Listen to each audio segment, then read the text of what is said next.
ಎಲ್ರಿಗೂ ನಮಸ್ಕಾರ. Welcome to Chaitra's little world. ನೀವು ಇದೇ ಮೊದಲನೇ ಬಾರಿಗೆ ನನ್ನ ಚಾನಲ್ನ ವಿಸಿಟ್ ಮಾಡಿದರೆ ದಯವಿಟ್ಟು ಸಬ್ಸ್ಕ್ರೈಬ್ ಮಾಡಿ, ಹಾಗೆ ಸಪೋರ್ಟ್ ಮಾಡಿ. ಇವತ್ತು ನಾನು ಹೋಟೆಲ್ ಶೈಲಿಯ ವೆಜಿಟೇಬಲ್ ಪಲಾವ್ ರೆಸಿಪಿನ ನಿಮ್ಮ ಜೊತೆ ಶೇರ್ ಮಾಡ್ತಿದ್ದೀನಿ. ಮೊದಲಿಗೆ ಏನೆಲ್ಲ ಇಂಗ್ರೀಡಿಯೆಂಟ್ಸ್ ಬೇಕು ಅಂತ ನೋಡ್ಕೊಂಡು ಬರೋಣ. 3 ಮೀಡಿಯಮ್ ಸೈಜ್ ಈರುಳ್ಳಿನ ಸ್ಲೈಸ್ ಮಾಡಿ ತೊಗೊಂಡಿದ್ದೀನಿ. ಹಾಗೆಯೇ 2 ಕ್ಯಾರೆಟ್ನ ಸಣ್ಣದಾಗಿ ಹಚ್ಚಿ ತೊಗೊಂಡಿದ್ದೀನಿ. ಹಾಗೆಯೇ 1 ಗೆಡ್ಡೆಕೋಸು ಮತ್ತು 1 ಬದನೆಕಾಯಿನ ಸಣ್ಣದಾಗಿ ಹಚ್ಚಿ ತೊಗೊಂಡಿದ್ದೀನಿ. ಪುದೀನ ಮತ್ತು ಕೊತ್ತಂಬರಿ ಸೊಪ್ಪನ್ನು ಸಣ್ಣದಾಗಿ ಹಚ್ಚಿ ತೊಗೊಂಡಿದ್ದೀನಿ. ಮತ್ತು 2 ಟೊಮೆಟೊನ ನಾನಿಲ್ಲಿ ಕಟ್ ಮಾಡಿ ತೊಗೊಂಡಿದ್ದೀನಿ. ಇವಾಗ ಕ್ವಿಕ್ಕಾಗಿ ಒಂದು ಮಸಾಲೆ ರೆಡಿ ಮಾಡ್ಕೊಳ್ಳೋಣ. ಒಂದು 7ರಿಂದ 8 ಹಸಿಮೆಣಸಿನ್ಕಾಯಿ, ಹಾಗೆಯೇ 2 ಗೆಡ್ಡೆ ಬೆಳ್ಳುಳ್ಳಿ, 1 ಇಂಚು ಶುಂಠಿ ಮತ್ತು 1 ಸಣ್ಣ ಈರುಳ್ಳಿನ ತೊಗೊಂಡಿದ್ದೀನಿ. ಮತ್ತು ಇದಕ್ಕೆ ಒಂದು 4 ಪೀಸ್ ಚಕ್ಕೆ, ಹಾಗೆಯೇ ಒಂದು 4ರಿಂದ 5 ಪೀಸಷ್ಟು ಲವಂಗವನ್ನು ಹಾಕ್ಕೊಳ್ಳಿ. ನಂತರ ಒಂದು 1/4 ಟೀ ಸ್ಪೂನಷ್ಟು ಸೋಂಪನ್ನು ಸಹ ಸೇರಿಸ್ಕೊಳ್ತಿದ್ದೀನಿ. ಇದು ತುಂಬಾ ಒಳ್ಳೆ ಪರಿಮಳ ಕೊಡುತ್ತೆ ನಮ್ಮ ವೆಜ್ ಪಲಾವ್ಗೆ. ನಂತರ ಒಂದು ಅರ್ಧ ಟೀ ಸ್ಪೂನಷ್ಟು ಅರಿಶಿನ ಪುಡಿಯನ್ನು ಸಹ ಸೇರಿಸ್ಕೊಂಡು ಅವಶ್ಯಕತೆಗೆ ತಕ್ಕಷ್ಟು ನೀರನ್ನು ಸಹ ಹಾಕ್ಕೊಂಡು ನುಣ್ಣಗೆ ನಾನು ರುಬ್ಬಿ ಪೇಸ್ಟನ್ನು ಎತ್ತಿಟ್ಕೊತಾ ಇದ್ದೀನಿ. ಮತ್ತು ನಾನು ಈ ವೆಜಿಟೇಬಲ್ ಪಲಾವ್ಗೆ ಅರ್ಧ ಕಪ್ಪಷ್ಟು ಬಟಾಣಿಯನ್ನು ಚೆನ್ನಾಗಿ ನೆನೆಸಿ ನಾನು ಬಳಸ್ಕೊಳ್ತಾ ಇದ್ದೀನಿ.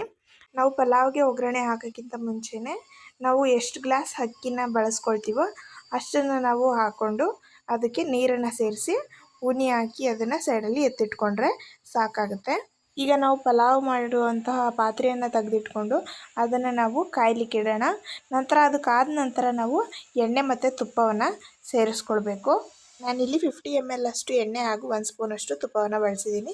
ನಂತರ ಪಲಾವ್ ಸ್ಪೈಸಸ್ನ ಆ್ಯಡ್ ಮಾಡ್ಕೊಳ್ಳೋಣ. ಅದಾದ ನಂತರ ನಾವು ಸ್ಲೈಸಾಗಿ ಹಚ್ಚಿಟ್ಕೊಂಡಿರ್ತಕ್ಕಂಥ ಈರುಳ್ಳಿಯನ್ನು ಸಹ ಸೇರಿಸ್ಕೊಳ್ಳೋಣ. ಈರುಳ್ಳಿ ಸಂಪೂರ್ಣವಾಗಿ ಕಂದು ಬಣ್ಣ ಬರಬೇಕು. ಆ ರೀತಿಯಾಗಿ ನಾವು ಚೆನ್ನಾಗಿ ಎಣ್ಣೆಯಲ್ಲಿ ಫ್ರೈ ಮಾಡಿಕೊಂಡ್ರೆ ಅದು ನಮ್ಮ ವೆಜ್ ಪಲಾವ್ಗೆ ತುಂಬಾ ಒಳ್ಳೆ ಟೇಸ್ಟನ್ನು ಕೊಡುತ್ತೆ. ನಿಜವಾಗ್ಲೂ ನಾವು ಹೋಟೆಲಲ್ಲಿನೇ ತಿಂದಷ್ಟು ಟೇಸ್ಟಾಗಿರುತ್ತೆ. ಈ ರೀತಿಯಾಗಿ ನಾವು ಈರುಳ್ಳಿಯನ್ನು ಫ್ರೈ ಮಾಡ್ಕೋಬೇಕು. ಇದಾದ ನಂತರ ನಾವು ಬಟಾಣಿಯನ್ನು ಸೇರಿಸ್ಕೊಳ್ಳೋಣ. ಬಟಾಣಿಯನ್ನು ಸಹ ಸೇರಿಸ್ಕೊಂಡು 1 ನಿಮಿಷಗಳ ಕಾಲ ನಾವು ಎಣ್ಣೆಯಲ್ಲಿ ಹಾಗೆ ಫ್ರೈ ಮಾಡ್ಕೋಬೇಕು. ಈ ರೀತಿಯಾಗಿ ಫ್ರೈ ಮಾಡೋದ್ರಿಂದ ಎಣ್ಣೆಯಲ್ಲಿ ನಾವು ಹಾಕಿರ್ತಕ್ಕಂಥ ಬಟಾಣಿ ಬೇಯಲಿಕ್ಕೆ ಸಹಾಯ ಆಗುತ್ತೆ. ನಂತರ ಪುದೀನ ಮತ್ತು ಕೊತ್ತಂಬರಿ ಸೊಪ್ಪನ್ನು ಆ್ಯಡ್ ಮಾಡ್ಕೊಳ್ಳೋಣ. ಇದು ಪಲಾವ್ಗೆ ಒಳ್ಳೆ ಟೇಸ್ಟ್ ಕೊಡುತ್ತೆ. ಇದನ್ನು ಹಾಕಿದ ನಂತರ ಮಿಕ್ಸ್ ಮಾಡಿ ಹಾಗೆಯೇ ನಾವು ರುಬ್ಬಿಟ್ಕೊಂಡಿರ್ತಕ್ಕಂಥ ಮಸಾಲೆಯನ್ನು ನಾವು ಇವಾಗ ಸೇರಿಸ್ಕೊಳ್ಳೋಣ. ಇದನ್ನು ಮಸಾಲೆನ ಹಸಿ ವಾಸನೆ ಹೋಗೋವರೆಗೂ ನಾವು ಚೆನ್ನಾಗಿ ಹುರ್ಕೋಬೇಕು. ಚೆನ್ನಾಗಿ ಹುರ್ಕೊಂಡಾಗ ಪಲಾವ್ನಲ್ಲಿ ಒಳ್ಳೆಯ ರುಚಿ ಕೊಡುತ್ತೆ. ನಂತರ ನಾವು ತಗೊಂಡಿರ್ತಕ್ಕಂಥ ತರಕಾರಿಗಳನ್ನೆಲ್ಲ ಸೇರಿಸ್ಕೊಂಡು ಸ್ವಲ್ಪ ಉಪ್ಪನ್ನು ಸಹ ಸೇರಿಸಿ ಚೆನ್ನಾಗಿ ಫ್ರೈ ಮಾಡ್ಕೊಳ್ಳೋಣ. ಈ ರೀತಿಯಾಗಿ ಉಪ್ಪನ್ನು ಸೇರಿಸಿ ಫ್ರೈ ಮಾಡ್ಕೊಳ್ಳೋದ್ರಿಂದ ತರಕಾರಿಗೆ ಉಪ್ಪು ಚೆನ್ನಾಗಿ ಹಿಡಿಯುತ್ತೆ. ಅದು ತರಕಾರಿ ಸಪ್ಪೆ ಸಪ್ಪೆ ಅನಿಸಲ್ಲ. ಹಾಗೆಯೇ ತರಕಾರಿ ಬೇಗನೆ ಬೇಯುತ್ತೆ. ನಂತರ ಕಟ್ ಮಾಡಿ ಇಟ್ಕೊಂಡಿದ್ದಂತಹ 2 ಟೊಮೆಟೊನೂ ಸಹ ಸೇರಿಸ್ಕೊಂಡು ಚೆನ್ನಾಗಿ ಫ್ರೈ ಮಾಡ್ಕೊಳ್ಳೋಣ. ಟೊಮೆಟೊ ಎಲ್ಲ ಸಾಫ್ಟ್ ಆಗಬೇಕು. ಆ ರೀತಿಯಾಗಿ ನಾವು ಫ್ರೈ ಮಾಡ್ಕೋಬೇಕು. ನಂತರ 1/2 ಕಪ್ಪಷ್ಟು ಮೊಸರನ್ನ ಸಹ ಸೇರಿಸಿ ಚೆನ್ನಾಗಿ ಮಿಕ್ಸ್ ಮಾಡಿ ಅದನ್ನು ಒಂದು ಲಿಡ್ ಸಹಾಯದಿಂದ ಮುಚ್ಚಿ ಚೆನ್ನಾಗಿ ಬೇಯಿಸ್ಕೋಬೇಕು. 1-2 ನಿಮಿಷಗಳ ಕಾಲ ತರಕಾರಿ ಎಲ್ಲ ಸಾಫ್ಟಾಗಿ ಬೇಯಬೇಕು. ನಂತರ ರುಚಿಗೆ ತಕ್ಕಷ್ಟು ಉಪ್ಪನ್ನು ಸಹ ಸೇರಿಸ್ಕೊಂಡು ನಾನಿಲ್ಲಿ 1 ಲೀಟರಷ್ಟು ಬಿಸಿ ನೀರನ್ನು ಬಳಸ್ಕೊಳ್ತಾ ಇದ್ದೀನಿ. ನಾನು 3 ಗ್ಲಾಸಷ್ಟು ರೈಸನ್ನ ತೊಗೊಂಡಿದ್ದೆ. ಈ ಸಮಯದಲ್ಲೇ 1 ಸ್ಪೂನ್ನ ಸಹಾಯದಿಂದ ನೀವು ರುಚಿಯನ್ನು ನೋಡಿ ಉಪ್ಪು ಸ್ವಲ್ಪ ಜಾಸ್ತಿ ಇರೋ ಥರ ಫೀಲ್ ಆಗಬೇಕು. ಯಾಕಂದರೆ ನಾವು ರೈಸನ್ನು ಹಾಕಿದಾಗ ಅದು ಸಪ್ಪೆ ಆಗಿಬಿಡುತ್ತೆ, ಇಲ್ಲ ಅಂದರೆ ಕರೆಕ್ಟಾಗಿದ್ದರೆ. ನಾವು ಇವಾಗ ಆವಾಗಲೇ ನೆನೆಸಿಟ್ಕೊಂಡಿರ್ತಕ್ಕಂಥ ಅಕ್ಕಿಯನ್ನು ಸಹ ಸೇರಿಸಿ ಬೇಯಿಸ್ಕೊಳ್ಳೋಣ.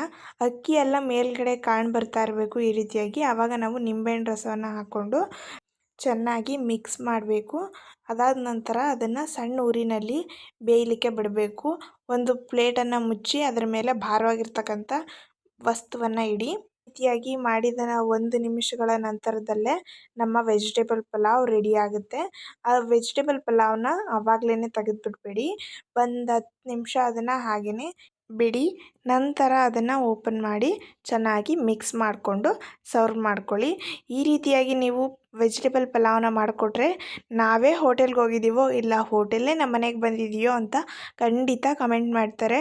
ರುಚಿ ಅಷ್ಟೇ ಅದ್ಭುತವಾಗಿರುತ್ತೆ. ನೀವು ಸಹ ಟ್ರೈ ಮಾಡಿ. ಇದೇ ರೀತಿ ಸಿಂಪಲ್ ಹಾಗೆ ಟೇಸ್ಟಿ ರೆಸಿಪೀಸ್ಗೋಸ್ಕರ ನನ್ನ ಚಾನಲ್ನ ಸಬ್ಸ್ಕ್ರೈಬ್ ಮಾಡಿ, ಸಪೋರ್ಟ್ ಮಾಡೋದನ್ನು ಮರಿಬೇಡಿ. Thank you so much for watching.